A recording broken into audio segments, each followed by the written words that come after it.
আমরা প্রায়ই শুনি ভালোবাসা দিতে হয়, পাওয়ার জন্য নয়। কথাটা ঠিক, কিন্তু এর মানে এই নয় যে তুমি নিজেকে একেবারেই সস্তা করে দেবে। সম্পর্কে যদি তুমি নিজেকে মূল্যহীন ভাবতে শুরু করো, তাহলে অপরপক্ষ তোমাকে তেমনই মূল্যহীন ভাবতে শুরু করবে। হ্যাঁ, সেটা যতটা কঠিন শোনায় ততটাই সত্যি। প্রথম দিকে প্রতিটি সম্পর্কেই হানিমুন পিরিয়ড থাকে, সবকিছু নরম, মোলায়েম, মিষ্টি, দুর্দান্ত। কিন্তু সময়ের সঙ্গে সঙ্গে যারা কিছু মৌলিক নিয়ম মেনে চলে না, তাদের সম্পর্কই খারাপ দিকে যেতে থাকে। খেয়াল করো, ধীরে ধীরে তোমাকে প্রায়োরিটি না দেওয়া, সময় না দেওয়া, ইগনোর করা, ছোট করে কথা বলা, এই ছোট ছোট জিনিসগুলো তুমি ফেস করছো, আর দিনের পর দিন নিজের ভেতর টক্সিসিটি বাড়াচ্ছ। তাহলে উপায় কি? কি করবে যাতে সম্পর্কে নিজের মূল্য বেড়ে যায়, যাতে তোমার পার্টনার তোমাকে ভ্যালিউ দিতে বাধ্য হয়, সারা জীবন মাথায় করে রাখে? আজ আমি কথা বলবো 5টি সিম্পল কিন্তু অত্যন্ত কার্যকর রুলস নিয়ে। খুব বেশি কিছু করতে হবে না, শুধু এই 5টি অভ্যাস নিজের মধ্যে গেঁথে নাও। দেখবে তোমার আচরণের পরিবর্তন তাকেও বদলে দিতে বাধ্য করবে। চলো শুরু করা যাক। Rule number 1, control your emotion. তোমার আবেগের লাগাম নিজের হাতে রাখো। একটা সাধারণ দৃশ্য কল্পনা করো। সকালে ঘুম থেকে উঠে তোমার পার্টনার মোবাইল অন করে দেখে 10টা মিস কল, সবগুলো তোমার। সঙ্গে সঙ্গে অগণিত মেসেজ, একের পর এক। চিৎকার করে বলা, তুমি কোথায়, কেন ফোন ধরছো না, আমি তোমাকে ছাড়া থাকতে পারছি না, এগুলো ঢুকতে থাকে সিন দিয়ে। কি মনে হয়, এটা কি ভালোবাসা বলে মনে হয়, নাকি এক ধরনের বাড়াবাড়ি? আমি সরাসরি বলে দিচ্ছি, এটা ভালোবাসা নয়, এটা অনিরাপত্তা, এটা ডিপেন্ডেন্সি, এটা নিজের ইমোশনের ওপর কন্ট্রোল হারিয়ে ফেলার নমুনা। তুমি যদি সকাল সকাল 10টা মিস কল আর 50টা মেসেজ করো, তাহলে তুমি আসলে কি বার্তা দিচ্ছ? তুমি বলছো, তোমাকে ছাড়া আমার চলেই না, আমার নিজের কোনো জীবন নেই, তুমি আমার অক্সিজেন। ফল কি হয়? সে মনে করবে যে এত সহজেই তুমি পাওয়া যাচ্ছ, আর যা সহজে পাওয়া যায় তার কদর কেউ করে না। একটা উদাহরণ দিই, ধরো একজন সেলসম্যান যদি একটা প্রোডাক্ট বিক্রি করার জন্য তোমার পেছন পেছন ঘোরে, রাস্তায় রাস্তায় তাড়া করে, বারবার ফোন করে, তুমি কি সেই প্রোডাক্টটা কেনার জন্য আগ্রহী হবে, নাকি উল্টো দূরে সরে যেতে চাইবে? নিশ্চয়ই দূরে সরে যেতে চাইবে। আর যদি না পারো, তাহলে অন্তত তাকে ইগনোর করতে থাকবে। এটাই স্বাভাবিক মানসিকতা। কি করতে হবে? নিজের আবেগকে সংযত রাখো।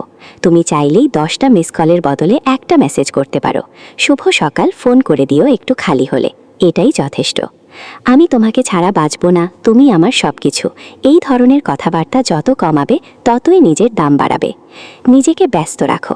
যখন তোমার নিজের কাজ থাকবে, তখন তুমি ওই অহেতুক কল মেসেজ কম করবে। মনে রাখবে, যার আবেগের ওপর নিয়ন্ত্রণ থাকে তিনিই সম্পর্কের আসল মালিক। সংক্ষেপে, ইমোশনকে কন্ট্রোল না করতে পারলে তোমাকে কেউ ভ্যালিউ দেবে না। তাই প্রথম নিয়ম হচ্ছে, নিজের আবেগের লাগাম নিজের হাতে রাখো। রুল নম্বর 2, হেলদি বাউন্ডারি সেট করো।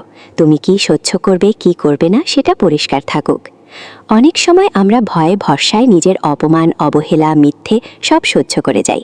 ভাবি, যদি কিছু বলি তাহলে সম্পর্ক নষ্ট হয়ে যাবে, সে হয়তো বুঝতে পারবে, আমার ধৈর্য ধরতে হবে। কিন্তু বাস্তবতা হলো, তুমি যত সহ্য করবে তোমার মর্যাদা তত কমবে। একটি হেলদি সম্পর্কের ভিত্তি হলো সুস্পষ্ট বাউন্ডারি। তার মানে দরজা জানালা বন্ধ করে দেওয়া না, বরং পরিষ্কার করে বলে দেওয়া তুমি কোন কোন আচরণ সহ্য করবে না। কি কি বাউন্ডারি সেট করবে? তুমি আমাকে অপমান করতে পারবে না, ছোট করতে পারবে না, তুমি আমাকে প্রতারণা করতে পারবে না, তুমি মিথ্যে কথা বলতে পারবে না, বিশ্বাস রাখতে হবে।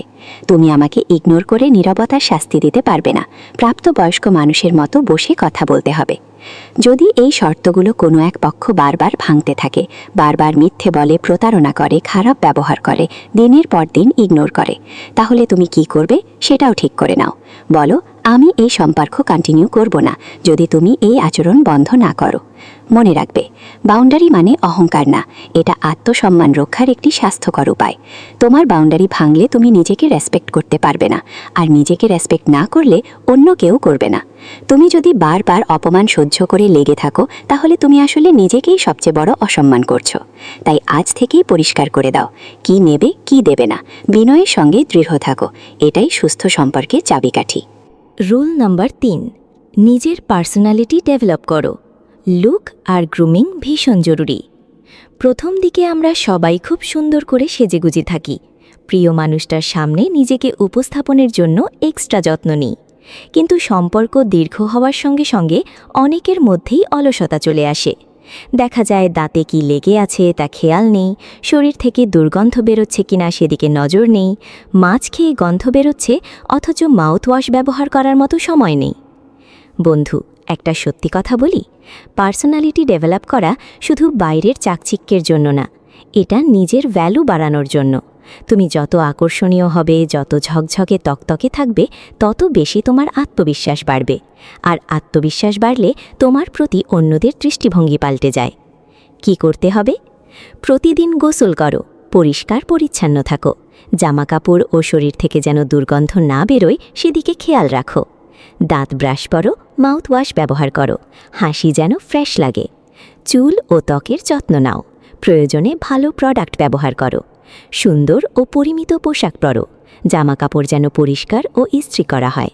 শরীরচর্চা বা হাঁটাহাঁটি করো, নিজেকে ফিট রাখলে সেলফ লাভ বাড়ে। এই শুধু প্রেম সম্পর্কের জন্য না, পৃথিবীর সব রিলেশনশিপে নিজেকে গ্রুম করা জরুরি। অফিস, পরিবার, বন্ধু সবার কাছেই তুমি ততটা গ্রহণযোগ্য হবে যতটা নিজের যত্ন নেবে।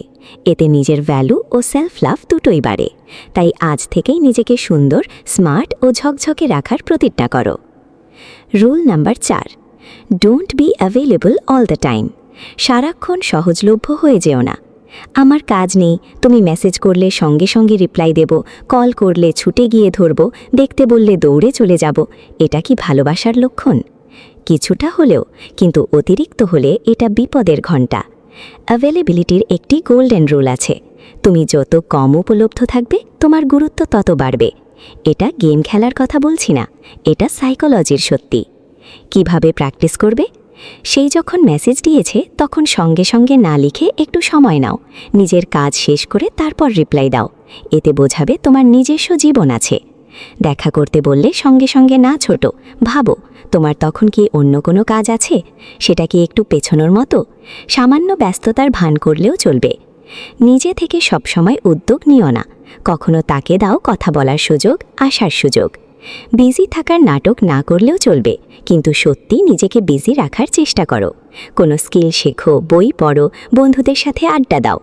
একটা মজার উদাহরণ দিই, যদি তুমি সবসময় টেবিলের উপর রুটি রেখে দাও, লোকেরা সেটা নিয়ে তেমন উৎসাহ দেখাবে না।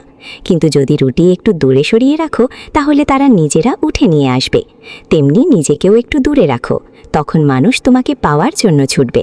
আর যাকে পাওয়ার জন্য ছুটতে হয় তার ভ্যালু অনেক বেশি। মনে রেখো, নিজেকে সস্তায় বিক্রি করো না, নিজের সময় ও উপস্থিতির সঠিক মূল্য দাও। রুল নাম্বার 5, ইমোশনালি ও ফাইন্যান্সিয়ালি ইন্ডিপেন্ডেন্ট হও। ডিপেন্ডেন্সি সম্পর্ক নষ্ট করে। আমাদের অনেকের একটা স্বভাব আছে, সম্পর্কে পড়ে আমরা বড্ড বেশি ডিপেন্ড করে ফেলি। আমার পার্টনার অনেক দিনের, আমি তো ডিপেন্ড করবই। এটা একটা ভুল ধারণা।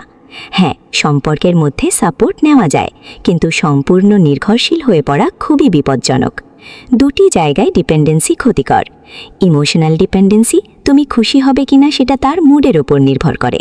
সে খারাপ থাকলে তুমি ভেঙে পড়ো, সে ভালো থাকলে তুমি ভালো থাকো। এটা দাসত্ব ছাড়া আর কিছু না।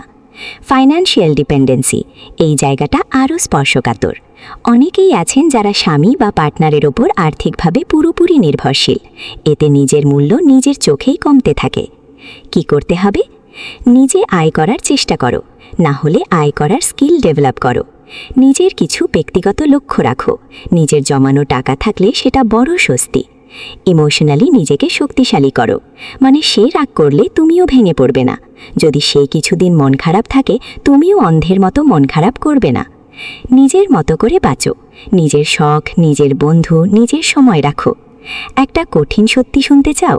এই পৃথিবীতে টাকা মানে পাওয়ার, টাকা ছাড়া পাওয়ার আসে না।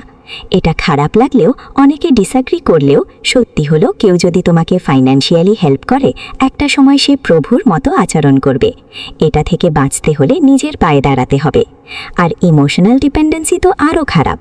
তুমি যখন সেই সম্পর্কে থেকেও নিজের সুখ দুঃখের নিয়ন্ত্রণ তার হাতে তুলে দাও, তখন সে যতই টক্সিক আচরণ করুক, তুমি বের হতে পারবে না। এটা হতে দেবে না নিজেকে। মনে রাখবে, সম্পর্কের মধ্যে নির্ভরতা থাকবে, কিন্তু পরাধীনতা নয়। পাশে থাকবে, কিন্তু আঁকড়ে ধরে থাকবে না। নিজের মতো করে বাঁচবে, কিন্তু ভাগ করে নেবে। এটাই সুস্থ সম্পর্কের মডেল। এই 5 উপসংহার, এই 5টা রুলস মেনে চলো, তোমাকে ভ্যালু দিতে বাধ্য হবে তোমার পার্টনার। আমি লিখে রাখছি। তুমি যদি নিয়মিত নিজের ইমোশন কন্ট্রোল করতে পারো, নিজের আবেগকে সংযত রাখতে পারো, তাহলে তোমার মূল্য কমার কোনো কারণ নেই। তুমি যদি হেলদি বাউন্ডারি সেট করতে পারো, তাহলে কেউ তোমাকে অপমান করতে সাহস পাবে না। তুমি যদি নিজের পার্সোনালিটি ডেভেলপ করো, ঝকঝকে ও স্মার্ট থাকো, তাহলে তোমাকে বাদ দিয়ে অন্যদিকে তাকানো কঠিন হবে। তুমি যদি অতিরিক্ত অ্যাভেলেবল না হও, তাহলে তোমার সময়ের গুরুত্ব বেড়ে যাবে। আর তুমি যদি ইমোশনালি ও ফাইন্যান্সিয়ালি ইন্ডিপেন্ডেন্ট হও, তাহলে কেউ তোমাকে ধরে রাখতে বাধ্য হবে। এই 5টা বিষয় তুমি যদি খেয়ালে রাখতে পারো, এই 5টা রুলস যদি মেনে চলতে পারো, তাহলে তোমাকে তোমার পার্টনার ভ্যালু দিতে বাধ্য। সারা জীবন তোমাকে ভ্যালু দেবে, মাথায় করে রাখবে। এটা শুধু কথা বলছি না, এটা সাইকোলজি ও বাস্তব অভিজ্ঞতার ভিত্তিতে বলা কথা। লিখে রাখো, অনুশীলন করো। আজকের ভিডিওটি কেমন লাগলো কমেন্ট করে জানিও। তোমাদের সম্পর্কের সমস্যা নিয়ে কিছু বলার থাকলেও কমেন্ট করতে পারো। ট্রাস্ট মি, আমি তোমাদের হেল্প করতে চাই। কমেন্ট সেকশনের প্রত্যেকটা কমেন্ট আমি পড়ব ও রিপ্লাই দেব। প্রত্যেকে অনেক ভালো থেকো। আবার দেখা হবে পরবর্তী কোনো আলোচনায়। ততদিন নিজের মূল্য নিজে নিজে বাড়াও, নিজেকে সময় দাও, নিজেকে ভালোবাসো। ধন্যবাদ।